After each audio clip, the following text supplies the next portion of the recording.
Finalizohet operacioni policor i koduar Green Flat.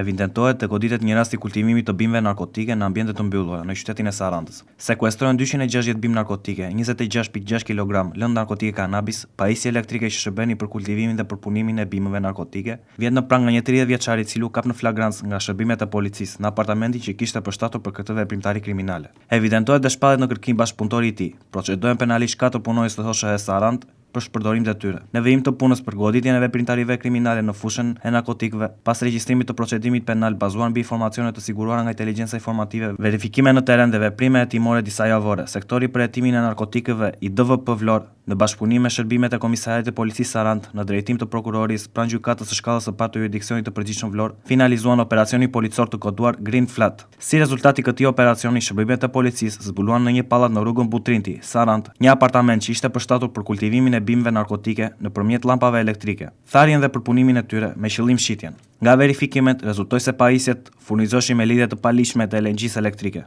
Gjatë operacionit u arrestua shtetasi EP, 30 vjeç, banues në Tiranë, i cili u kap nga shërbimet e policisë brenda apartamentit, duke u kujdesur për bimët narkotike. Gjithashtu u shpall në kërkim shtetasi MQ, 26 vjeç, banues në Korçë, i dyshuar si bashkëpunëtor në këtë veprimtari kriminale. Në vijim të veprimeve për këtë rast u referuan materiale në prokurori, ku nisi procedime për 4 punonjës të OSHE Sarandë, shtetasit HA, 54 vjeç, HC, 34 vjeç, EP, 47 vjeç dhe FH, 32 vjeç, për veprën penale shpërdorimi detyrës. Në cilësinë e provës materiale u sekuestruan 26.6 kg lëndë narkotike kanabis, e përpunuar gati për shitje, 260 bimë narkotike të kultivuara në vazo, 70 lampa elektrike me reflektor, 70 siguresa elektrike, 260 mbështjellëse të përshtatura si vazo për kultivim, një automjet, 3 celular dhe pajisje të tjera që përdoreshin për veprimtari kriminale. Vijon puna për kapjen e shtetasit të shpallur në kërkim dhe identifikimin e shtetësave të tjerë që mund të jenë të përfshirë në këtë veprimtari kriminale. Materialet procedurale ju referuan prokurorisë për veprimet të mëtejshme.